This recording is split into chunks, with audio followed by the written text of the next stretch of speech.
안녕하십니까. 리바로 시모입니다. 날씨가 많이 더워졌습니다. 건강 유의하십시오. 오늘 우리가 공부할 내용은 사실은 굉장히 중요한 내용입니다.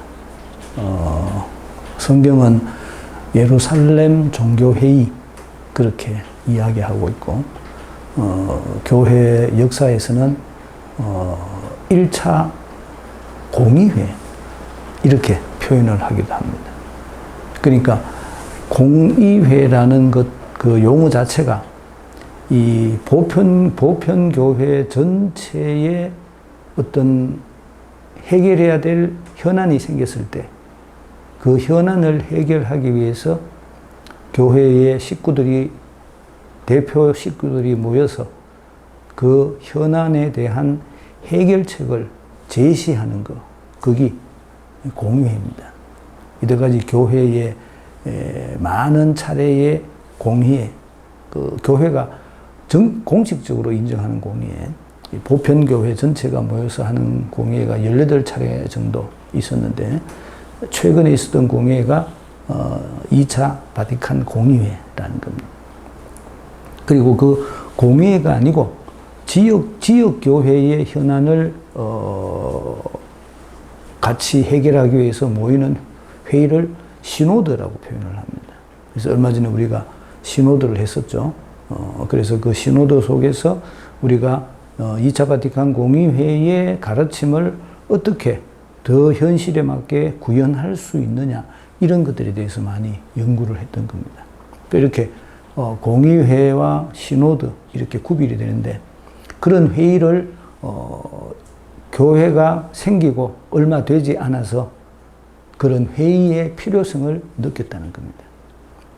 역사적으로는 아마 54년 내지 55년경에 이런 일이 있었을 것이다, 그렇게 얘기를 합니다. 그 역사적 내용의 근거가 뭔가 하면 1차 사도 바오로의 1차 전도 여행이 끝나고 2차 전도 여행을 가기 전에 그 회의가 있었을 것이다. 그래서 아마 그것이 연도기적으로 54년 내지 55년 정도 그런 회의가 있었을 것이다, 그렇게 얘기를 합니다. 그리고 그 회의가 가지고 있는 제일 중요한 내용은 뭔가 하면, 이제 새롭게 생긴 공동체가, 예수님의 이름으로 인해서 새롭게 생긴 이 공동체가 더 이상 유대교적 관습을 따라야 할 것이냐 말아야 할 것이냐 라는 내용이었습니다. 제일 큰 내용이 뭔가 아마 할례 문제였습니다. 할례. 그러니까 지난번에도 말씀드렸듯이 그리스도교라는 이 새로운 공동체, 새로운 종교는 그 바탕이 유대교에서 출발했습니다. 예수님도 유대인이었고, 유대교가 가지고 있던 구약 성경의 예언이 예수님을 통해서 성취되어서 그 하나님의 은총이 온 세상 사람들에게 퍼져나간다.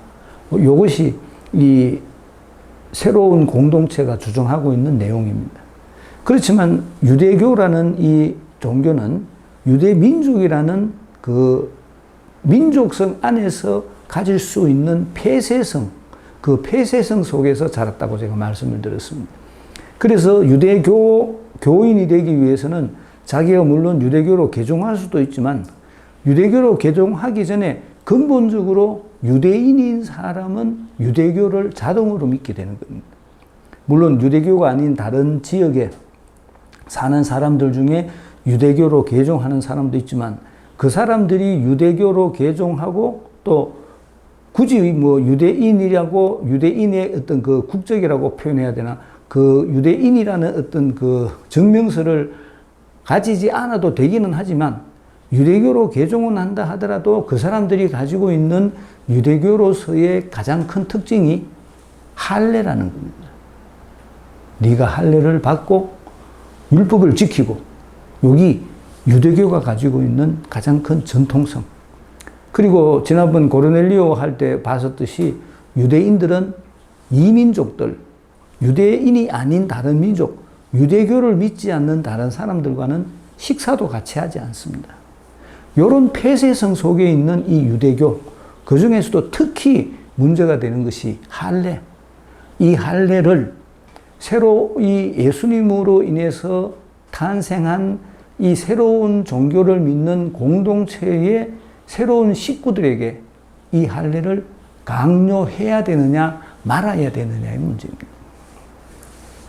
엄밀히 따지면 예수님으로 인해서 생긴 이 새로운 공동체에 입교한 새로운 신자들은 대부분이 이방인이었고, 그리고 대부분의 이방인들은 이방인들 자기 나름의 자기 나라에 대한 문화적 전통을 가지고 있을 건데, 그 문화적 전통을 무시한 채 그들에게 이 유대교적인 전통을 강요해야 할 것이냐라는 문제였다는 겁니다.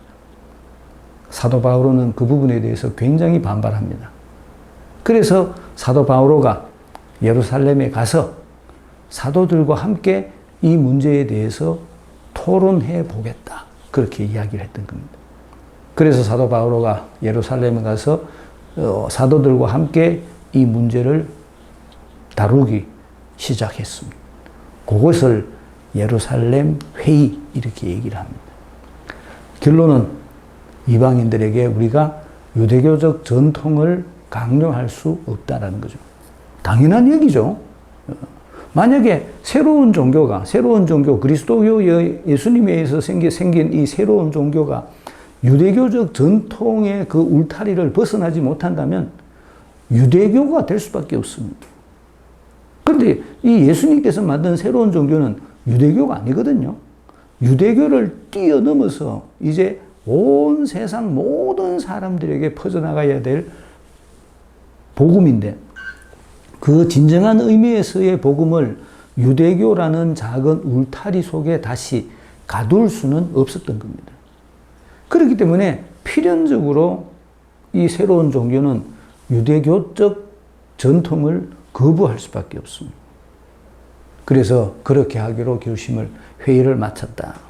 이 유대교적 전통을 어떻게 그리스도교에 적용할 것인가라는 문제, 특히 할례 문제가, 이것이 첫 번째 유대교로부터 벗어나기 위한 그리스도교의 시도였다고 말씀드린다면, 이 유대교에서 벗어나기 위한 시도의 마지막이 뭔가 아마 삼위일체 논쟁입니다. 왜냐하면 유대교는 철저하게 단일론, 유일신입니다. 유일신. 하느님은 한 분뿐이시다. 이게 유대교가 가지고 있는 논리입니다. 그런데 그리스도교는 예수님도 하느님이시고 성령도 하느님이시고 하느님이 세 분이시다, 이렇게 얘기를 해야 되거든요. 그래서 그나마 양보했던 것이 하느님이 세 분이신데 그 세 분이신 하느님이 한 몸을 가지고 계신다. 그게 삼위일체입니다. 그런데 유대교는 하느님은 한 분이시다. 그러니까 예수님이건 성령이건 엄밀히 말하면 하느님이 아니다라고 말합니다.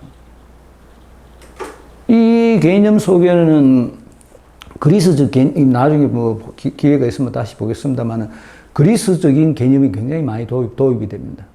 그래서 예수님은 하느님은 아니신데, 하느님은 아니시지만 하느님과 인간 사이의 중재자 중에서 가장 하느님과 가까우신 분, 하느님과 가장 밀접하신 분, 0.0001%가 하느님이 아닌 분, 이렇게 설명합니다. 어쨌든 간에 하느님이냐 아니냐? 하느님이 아니다는 거예요. 이런 그 유대교와 그리스도교 사이의 마지막 갈등이 삼위일체 논쟁입니다. 그래서 이래가지고 그 논쟁 때문에 사실은 정말로 어떻게 보면 참 그 교회가 그런 일을 해서는 안 되는데, 그 논쟁 때문에 사람을 죽이고 또 유배를 보내고 이런 일들이 생깁니다. 하느님께서는 우리끼리 사랑하면서 살아라고 그만큼 신신당부하시는데, 인간은 사랑하라고 말씀하시는 그 하느님이 한 분인지 세 분인지 가지고 싸움을 합니다. 참 인간이라는 게 존재가 굉장히 모순덩어리죠. 하느님이 한 분이면 어떻고 세 분이면 어떻습니까? 하느님께서 우리 보고 사랑하면서 살아라 그랬으면 우리가 사랑하면서 살면 될 겁니다. 그 어떤 의미에서는 이념, 전통에 대한 그 이념적 사고방식이 우리를 경직되게 만듭니다. 그래서 유대교 출신들은 하느님이 한 분이라는 것을 절대 양보할 수가 없었던 겁니다. 하느님이 한 분이심을 양보할 수 없으니까 예수님도 하느님이 아니고 성령도 하느님이 아닌 겁니다. 그거는 300년대가 일어날 일이고 지금은 할례가 문제입니다. 할례. 새로 그리스도교에 들어온 그때까지만 해도 그리스도교라고 말하지는 않았다 그랬죠. 안티오키아 사람들만 그리스도인이라고 불렸고 예루살렘에 살고 있던 사람들은 아마 그리스도교라고 그리스도인이라고 불리지는 않았을 것입니다.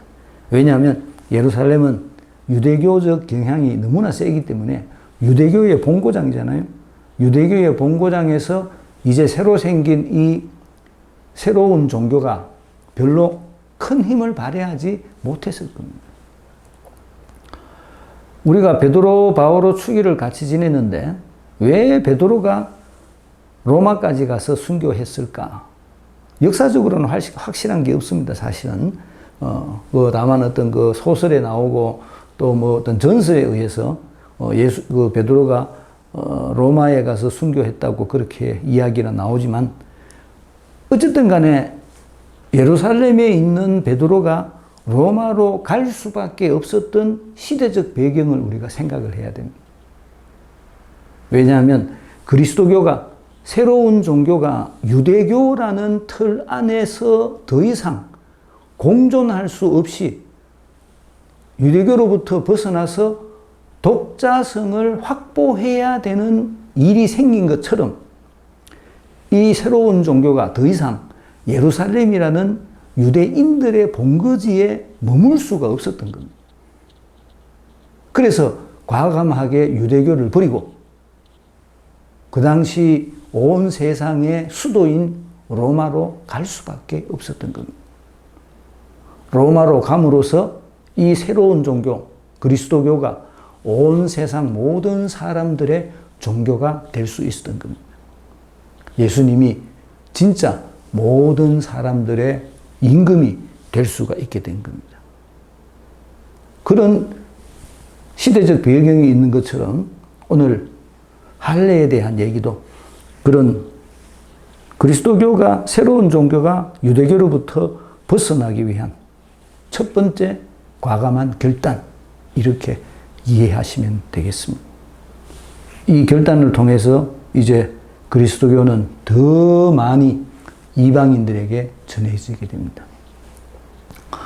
어떻게 말하면 그리스도교는 입문이 굉장히 쉽죠. 아까 말씀드렸듯이 유대인은 하지 말아야 될 것들이 많습니다. 그런데 그리스도교는 예수님을 믿으면 됩니다.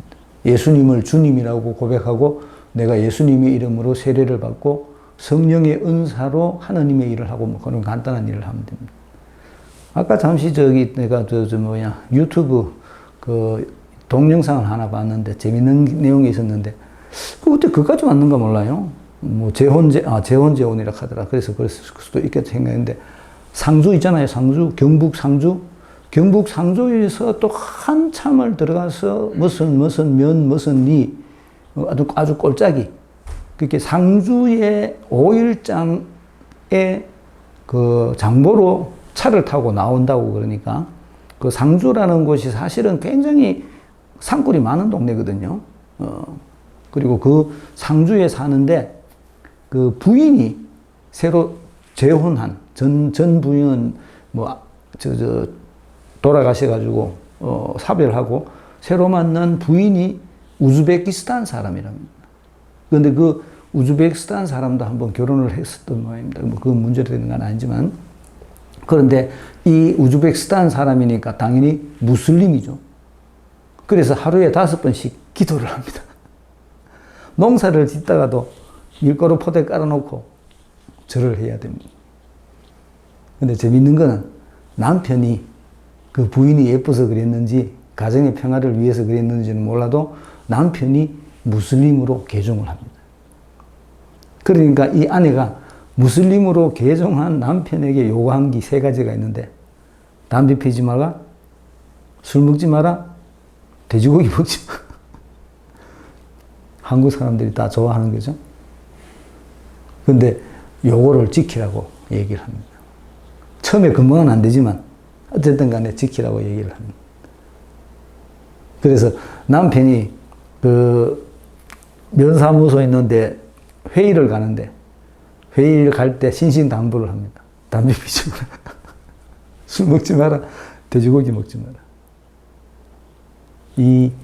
이게 그 무슬림들이 가지고 있는 규칙입니다. 그러니까 이 규칙을 강요했다는 거죠. 글쎄요, 내가 남의 종교에 대해서 뭐 입을 띄는 게 바람직한 건 아닙니다만은, 어쨌든 그런 어떤 음식이나 제도로 믿음을 규정한다는 것은 사실은 잘 모르겠습니다. 마찬가지로 유대교도 그런 거를 강요했다는 겁니다. 할례. 근데 그런 면에서는 그리스도교는 굉장히 자유롭습니다. 그리스도교는 먹는 거에 대해서 뭐 간섭한 거 없습니다. 입는 거에 대해서도 간섭하는 거 없습니다. 전통을 따르라고 강요하는 것도 사실은 없습니다. 그리스도교가 강조하는 것은 한술 더 떠서 토착화입니다. 너그 문화에 맞는 그리스도교, 그거를 강조합니다. 그러니까 그거를 강조하는 그리스도교하고 자기들의 전통을 고집하는 유다교하고 병존할 수가 없었겠죠. 그런 문제가 생겼다는 거예요. 본문 한번 읽어보겠습니다. 하나 맞아고 나오는 거 몰라요. 유다에서 어떤 사람들이 내려와, 여기서 말하는 유다는 예루살렘입니다. 예루살렘 주위에 있는 그 지명이 유다입니다. 유다. 유다에서 어떤 사람들이 내려와 모세의 관습에 따라 할례를 받지 않으면 여러분은 구원을 받을 수 없습니다 하고 형제들을 가르쳤다. 유대교의 바탕을 둔 사람들이죠. 그러니까 유대교적 사고방식에서는 모세가 예수님보다 더 우위에 있다는 겁니다. 그렇기 때문에 모세의 관습에 따라 할례를. 근데 사실은 이것도 모세의 관습이 아니고 아브라함한테서 주어진 겁니다.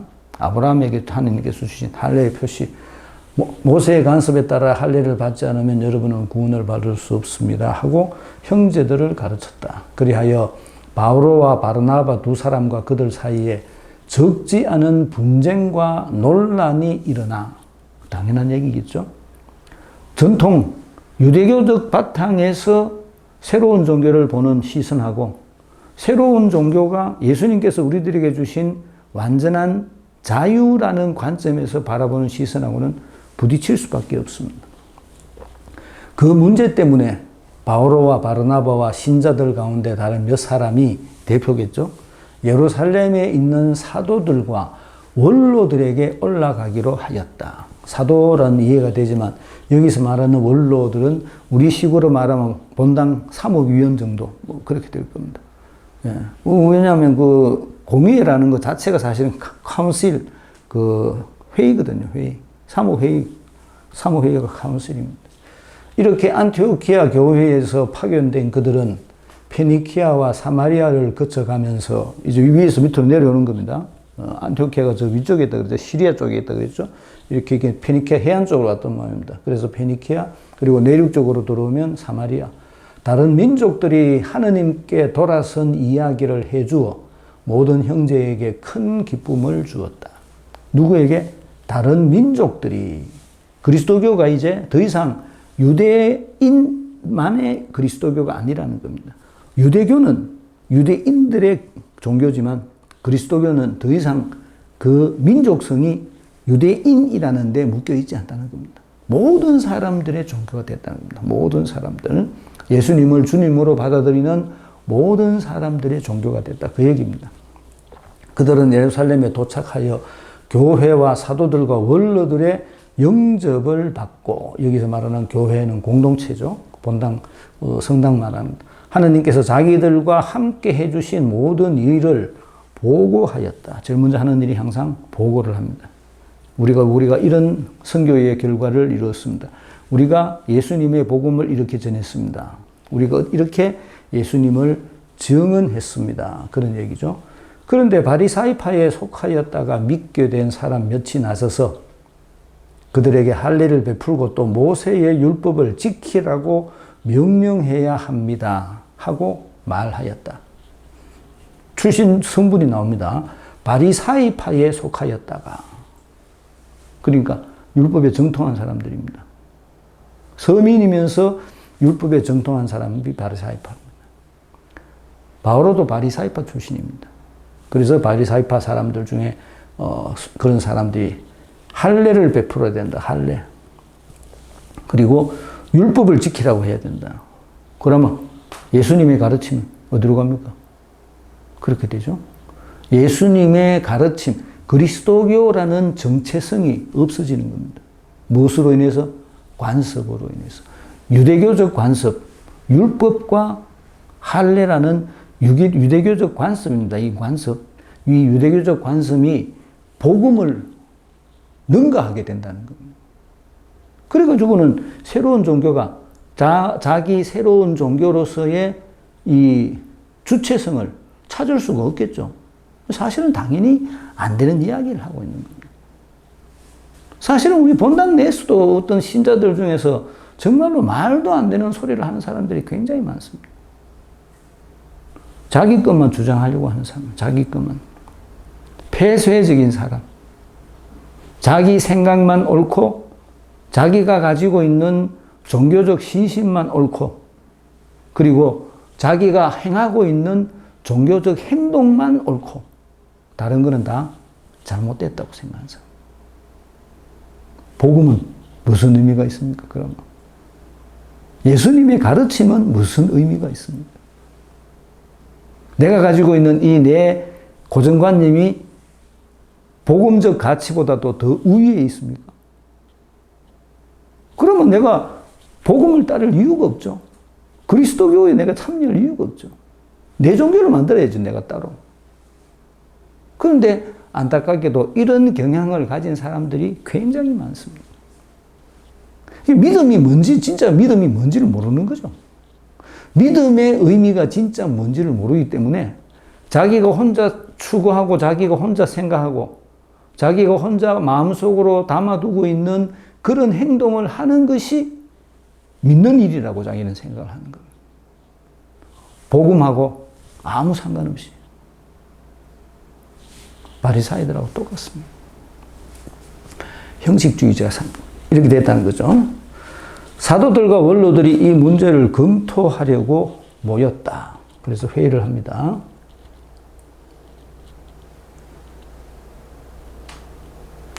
오랜 논란 끝에 베드로가 일어나 그들에게 말하였다. 형제 여러분, 다른 민족들도 내 입을 통하여 복음의 말씀을 들어 믿게 하시려고 하느님께서 일찍이 여러분 가운데에서 나를 뽑으신 사실을 여러분은 알고 있습니다. 핵심이 뭡니까? 다른 민족들에게 복음을 들어 믿게 하려는 거예요. 다른 민족들에게 복음을 듣게 하라는 겁니다. 복음을. 유대적 관습이 아니라 복음을 듣게 하라는 겁니다. 기준이 뭐겠어요? 복음입니다. 복음. 예수님께서 우리들에게 전해주신 복음. 이 복음이 우리의 기준입니다. 그런데 이 복음과 전혀 상관없는 것을 강조한다면 아무리 그것이 오래된 관습이고 우리가 이제껏 지향해온 목적이다 하더라도 복음하고 맞지 않는다면 이 관습은 폐기되어야 됩니다. 복음의 우위성, 복음의 절대성, 이거를 잊어버리면 안 됩니다. 사람의 마음을 아시는 하느님께서는 우리에게 하신 것처럼 그들에게도 성령을 주시어 그들을 인정해 주셨습니다. 할례를 받고 안 받고 상관없이, 율법을 지키고 안 지키고 상관없이 그들이 복음을 받아들였기 때문에 하느님께서 그들의 믿음을 인정해 주셨다는 겁니다. 어느 더 올바른 판단이겠습니까? 당연히 하느님의 인정이 더 올바른 판단이겠죠. 그리고 그들의 믿음으로 그들의 마음을 정화하시어 우리와 그들 사이에 아무런 차별도 두지 않으셨습니다. 제일 중요한 얘기입니다. 아무런 차별도 두지 않으셨다. 우리는 모두 형제입니다. 그리스도교가 가지고 있는 가장 매력적인 얘기 중에 하나가 우리는 모두 형제입니다. 어제도 성경 공부하는데 뭔 얘기하다가 우리는 모두 형제입니다 하니까 앞에 있던 자매님 한 분이 신부님이 형제 아니잖아. 신부도 형제죠. 내 직무가 교회가 나에게 맡겨진 직무가 신부지 내가 신부로서 이렇게 표현을 하면 어떨란가 몰라. 하느님의 자녀가 된 건 아닙니다. 나는 그냥 하느님 안에서는 하느님 자녀죠. 동등한 하느님 자녀. 마찬가지입니다. 주교도 그렇고 교황도 그렇고 모두가 다 하느님의 자녀입니다. 모두가 하느님의 자녀라는 그 대전제 안에서 우리는 모두 동등한 겁니다. 나이도 상관없고 직무도 상관없고 돈이 많고 적고도 상관없고 남자 여자도 상관없고 우리는 모두 형제라는 겁니다. 그게 차별이 없는 겁니다. 그런데 지금 여러분은 왜 우리 조상들도 우리도 다 감당할 수 없었던 멍에를 형제들의 목에 씌워 하느님을 시험하는 것입니까? 왜 그들에게 우리도 못했던 멍에를 씌우려고 하느냐? 근데 이 얘기가 지금 사실은 베드로가 하는 얘기인데 이 얘기의 주된 논조는 바오로 이야기입니다. 바오로가 왜 그리스도교로 개종했느냐? 결정적인 이유가 다른 곳에서 보게 됩니다만은 결정적인 이유가 이 얘기입니다. 우리도 다 감당할 수 없었던 멍에. 이 율법이 멍에라는 거죠. 그 멍에가 가지고 있는 허황됨을 사도 바울은 깨쳤다는 겁니다. 그래서 새로운 종교, 그리스도교로 개종하게 됐다는 거죠. 우리는 그들과 마찬가지로 우리도 주 예수님의 은총으로 구원을 받는다고 믿습니다. 우리들에게 필요한 것은 예수님에 대한 믿음이지 민족성이나 할례나 율법이나 이런 게 아니랍니다. 우리의 구원은 오로지 우리가 예수님을 믿는다는 데서부터 나오는 것이다. 그 얘기를 합니다. 그러자 온 회중이 잠잠해졌다. 그리고 바르나바와 바오로가 하느님께서 자기들을 통하여 다른 민족들 가운데에서 일으키신 표징과 이적들에 대하여 이야기하는 것을 들었다. 다른 민족들에게도 우리들에게와 똑같은 일이 그들에게 일어났다는 겁니다. 그러니까 그 이민족들과 우리들이 동등한데 왜 우리가 우위에 있다고 우리가 가지고 있는 전통을 저들에게 강요하려고 하느냐. 그런 얘기입니다. 그들이 말을 마치자 야고보가 이렇게 말하였다. 여기 말하는 야고보, 안드레아 야고보, 그 첫 번째 야고보 말고 작은 야고보죠. 예수님의 사촌 야고보. 형제 여러분, 내 말을 들어보십시오.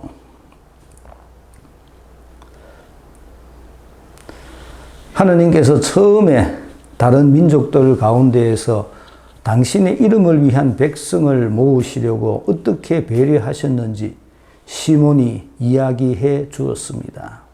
이는 예언자들의 말과도 일치하는데 성경에 이렇게 기록되어 있습니다.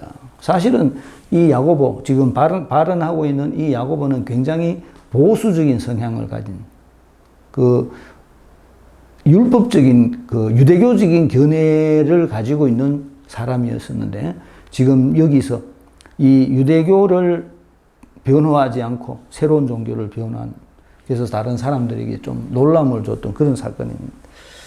이런 예언자들의 말과도 일치하는데 성경에 이렇게 기록되어 있습니다. 그 뒤에 나는 돌아와 무너진 다윗의 초막을 다시 지으리라.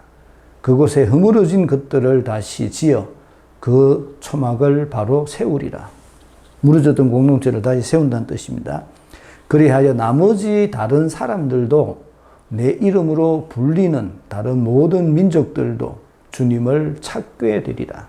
주님이 이렇게 말하고 이 일들을 실행하니 예로부터 알려진 일들이다.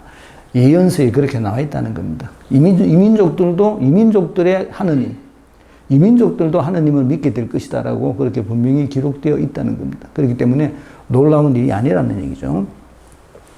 그러므로 내 판단으로는 다른 민족들 가운데에서 하느님께 돌아선 이들에게 어려움을 주지 말고 다만 그들에게 편지를 보내요. 중요한 이야기입니다. 이들에게 어려움을 주지 말고, 율법을 지킨다는 것은 어려운 일이라는 겁니다. 어려움을 주지 말고 다만 그들에게 편지를 보내요. 그들에게 당부해라 이 소리죠. 우상에게 바쳐 더러워진 음식과 불륜과 목졸라 죽인 짐승의 고기와 피를 멀리 하라고 해야 합니다. 당부한 게 이 세 가지가 당부합니다. 첫째가 우상에게 바쳐 더러워진 음식. 우상한테 재물을 바쳤다는 거죠. 근데 고린토서에 보면 이런 것조차도 사도 바울은 먹어도 된다고 얘기를 합니다. 이방인들에게.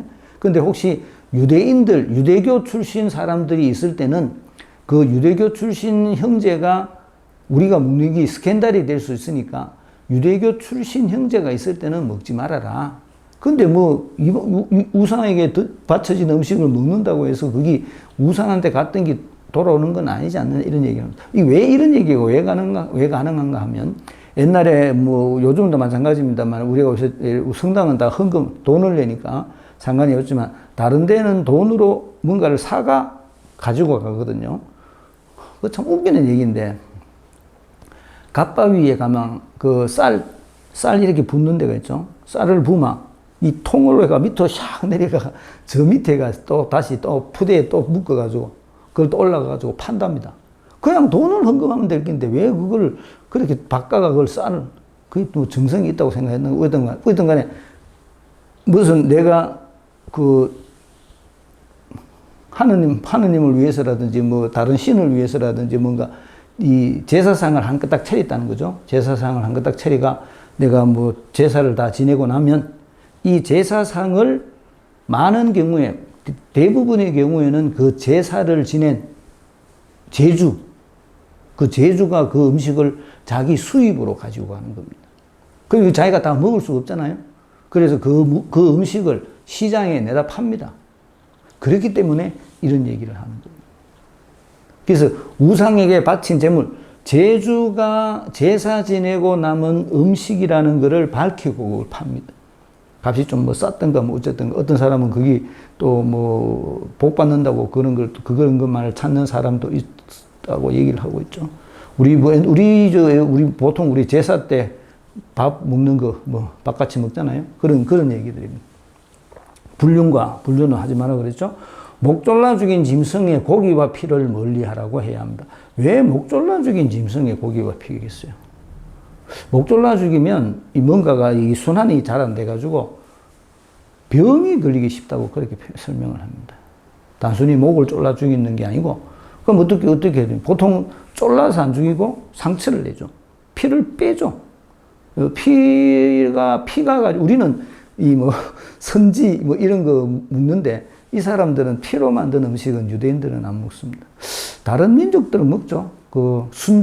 순대는 피를 만들잖아요. 피도 넣고 살도 이 고기도 미트도 넣기도 하지만 어떤 간에 순대할 때 피도 넣고 하는데 유대인들은 피를 안 먹습니다. 그래서 목 졸라 죽여야만이 피를 받을 수가 있거든요.